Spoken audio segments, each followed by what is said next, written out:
bought my first crepe maker ordered from France. Didn't sleep one night before. I knew it's coming next morning. So I was so excited. Now I'm obsessed more about the future of the company.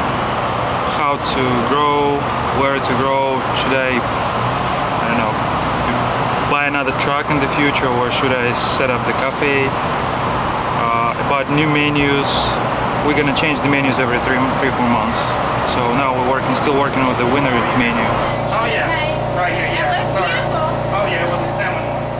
Knoxville has got a humongous potential actually, and it's growing.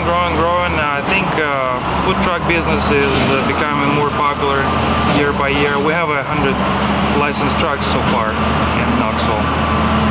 So Knoxvillians are really gourmet people.